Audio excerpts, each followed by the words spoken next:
예수께서 거기서 나가사 두로와 시돈 지방으로 들어가시니 가나안 여자 하나가 그 지경에서 나와서 소리질러 이르되 주 다윗의 자손이여 나를 불쌍히 여기소서 내 딸이 흉악하게 귀신 들렸나이다 하되 예수는 한 말씀도 대답하지 아니하시니 제자들이 와서 청하여 말하되 그 여자가 우리 뒤에서 소리를 지르오니 그를 보내소서.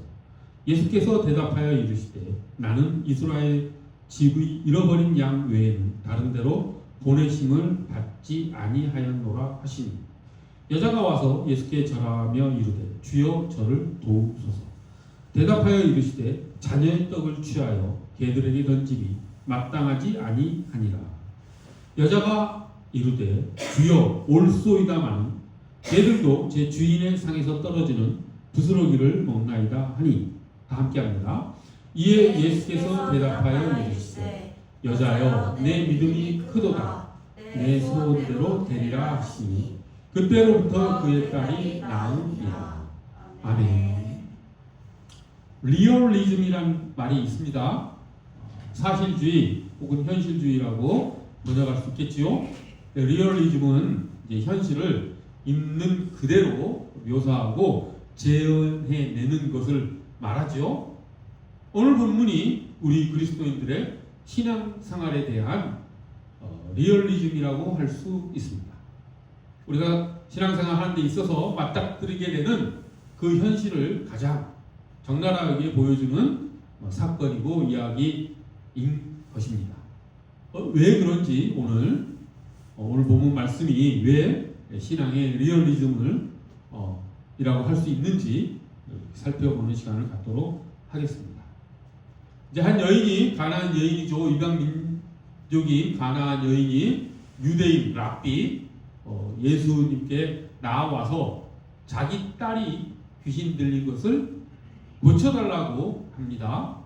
그러자 예수님께서 한마디도 대답을 하지 않으신다라고 되어 있죠. 23절을 보십시오. 한 말씀도 대답하지 아니하십니다. 이것이 우리 신앙생활에 나타나는 리얼리즘이라고 하는 것입니다. 어떤 점에서 그렇습니까? 하나님이 침묵하신다라고 하는 것. 우리는 이 하나님의 침묵 앞에서 신앙생활을 할 때가 아주 많습니다.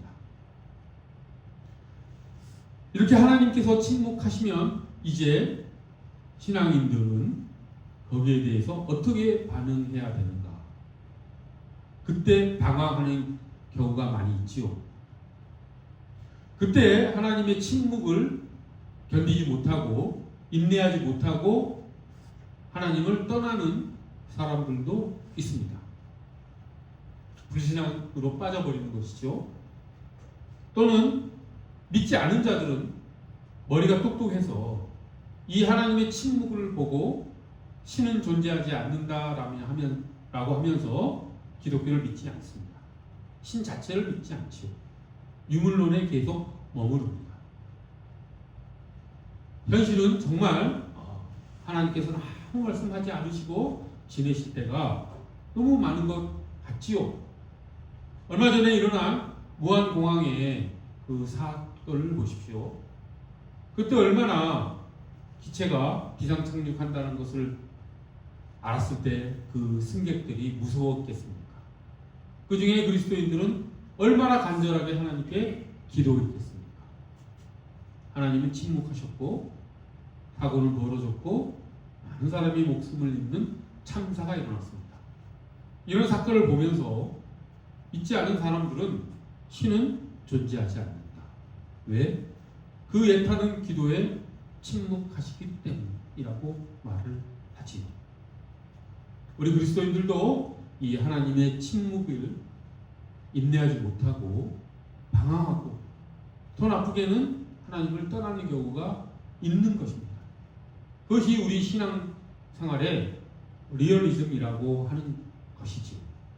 실제로 이런 하나님의 침묵은 우리의 신앙생활 가운데 자주 일어납니다. 그런데 이 여인은 어땠습니까?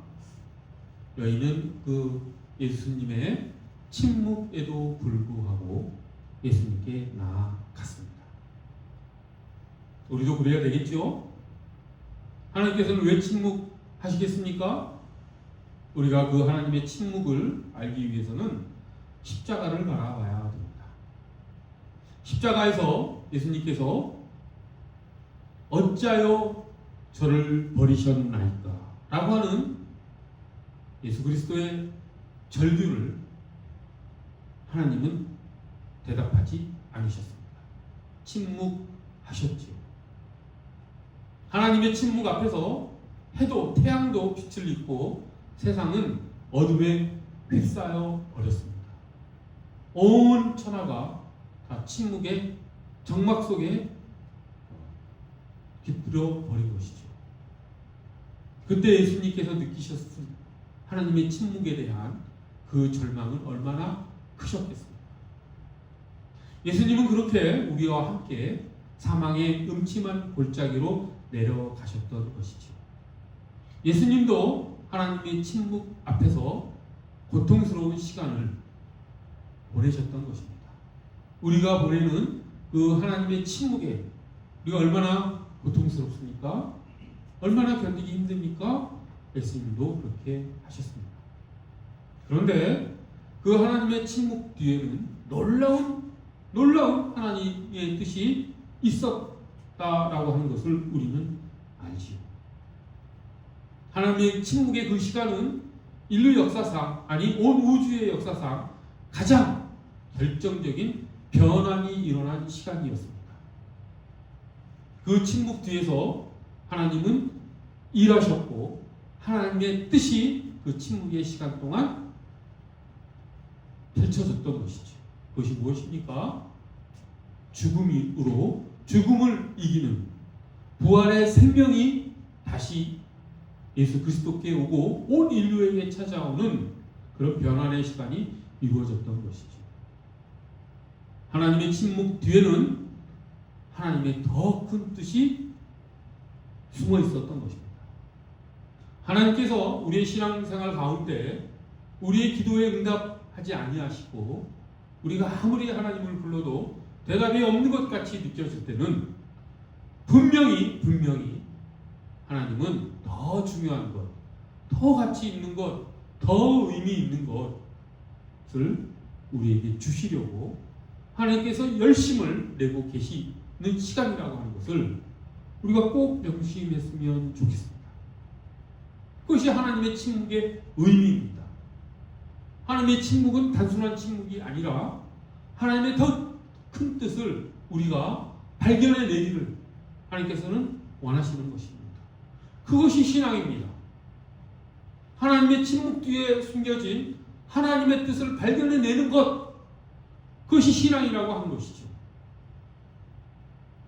우리 값싼 신앙에 빠지지 맙시다.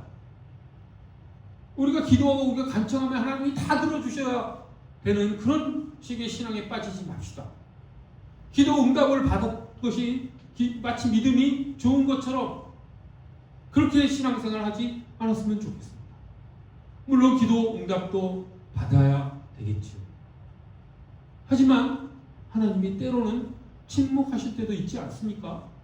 그때 우리는 그 침묵을 견뎌야 합니다. 왜? 그 침묵 뒤에는 하나님의 너무도 더 큰 뜻이, 더 큰 사랑이, 더 큰 은혜가 숨겨져 있기 때문이지요. 그 침묵 뒤에 있는 하나님의 뜻을 발견해 나가는 보다 성숙한 그리스도인으로 우리가 성장해 나가기를 하나님께서는 바라신다라고 하는 것입니다. 정말 하나님의 침묵 앞에서 우리 신앙이 무너지지 말고 하나님을 떠나 방황하지 말고 그 침묵 뒤에 숨겨진 더 큰 하나님의 사랑을 발견해 나가는 우리 모두가 되기를 간절히 소원합니다. 자, 그리고 나서 이제 어떤 일이 벌어집니까? 오늘 본문 사건을 조금 더 따라가 보기 원합니다. 여인은 그럼에도 불구하고 예수님께 나아가지요. 그런데 예수님께서 어떻게 말씀하십니까? 이게 또 놀랍지요. 이제 침묵을 견디고 인내하며 하나님의 더 큰 뜻을 발견하려고 했는데 정말 성숙한 신앙 생활을 하는데 하나님께서 이 여인의 기도에 대하여 우리 신앙생활에서는 우리의 기도에 대하여 거절을 하십니다. 하나님께서 이 여인에게 칭찬하시며 너는 내가 너의 기도에 침묵을 했음에도 불구하고 내가 기특하게도 나에게 나아왔구나. 참으로 너는 훌륭한 신앙을 가졌구나.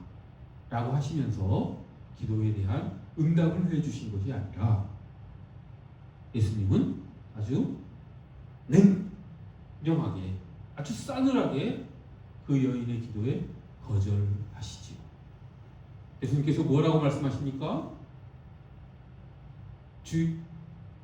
자식에게 줄 식사를, 밥을, 음식을 개들에게 주는 것이 합당치 아니하다라고 이야기하지요. 이 또한 우리 신앙생활에서 나타나는 리얼리즘입니다. 우리의 기도가 응답되지 않고 하나님께서 냉정하게 거절해 버리시는 경우가 있지요. 우리는 간절히 문을 두드리며 하나님께서 문을 열어주시기를, 그리스도께서 문을 열어주시기를 간절히 바라며 문을 쿵쿵쿵쿵쿵 아무리 두드려도 열리지 않는 그런 신앙의 시간이 있는 것이죠. 그것이 없다라고 한다면 그것은 그리스도인이 아닐 것입니다. 그것은 진짜 신앙생활을 하는 게 아니죠. 그럴 때가 있습니다.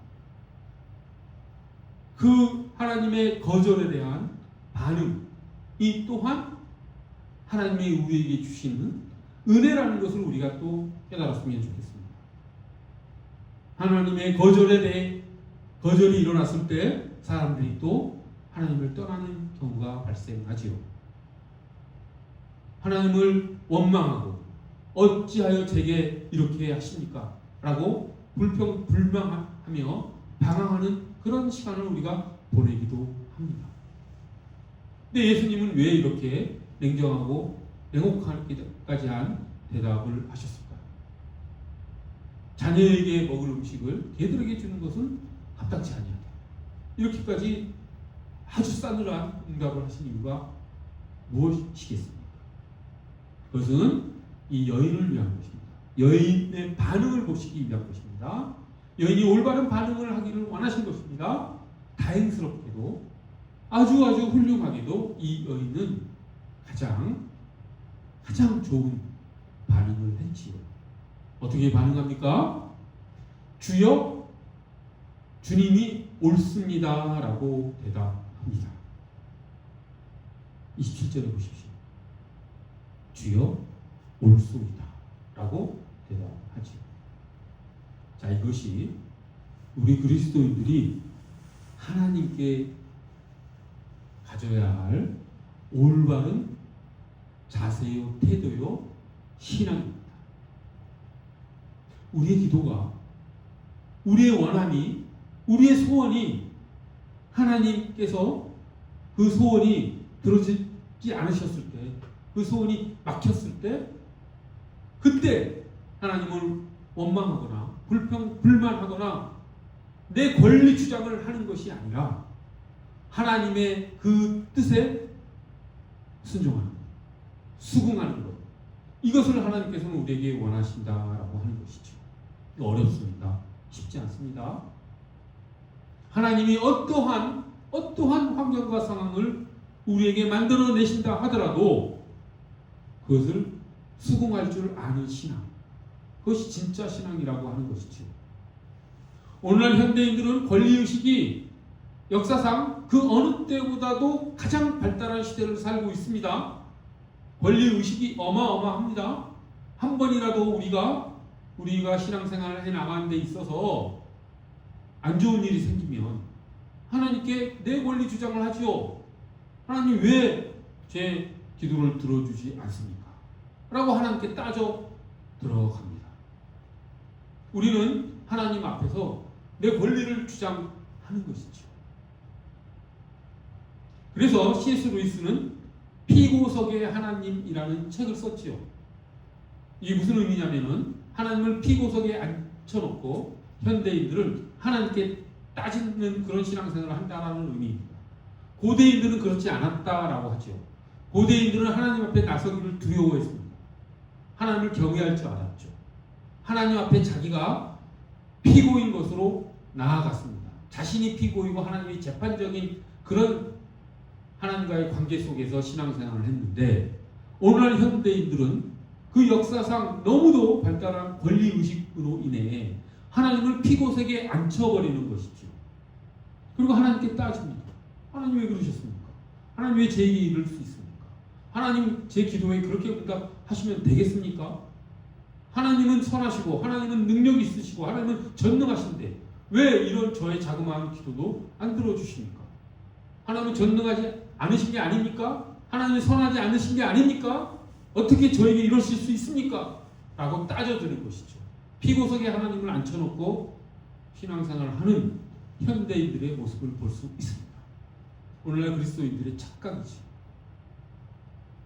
우리가 하나님의 은혜에 따라 구원받았는데 그 하나님의 은혜가 우리의 권리는 아닙니다. 하나님의 은혜는 자격 없는 우리에게 주어졌기 때문에 은혜입니다. 권리 없는 우리에게, 공로를 세우지도 못하는 우리에게 값없이 주시는 게 은혜입니다. 하나님의 은혜가 마치 하나님의 책임이고 하나님의 의무이고 우리는 그것을 받을 자격이 있는 것처럼 생각해서는 안 된다라고 하는 것이죠. 그 싸구려 은혜입니다. 그 잘못된 은혜에 대한 생각입니다. 물론 은혜는 값없이 무조건적으로 주어지는 것이지요. 그렇다라고 해서 우리가 그 은혜를 받을 권리가 있는 것은 아니라고 하는 것이죠.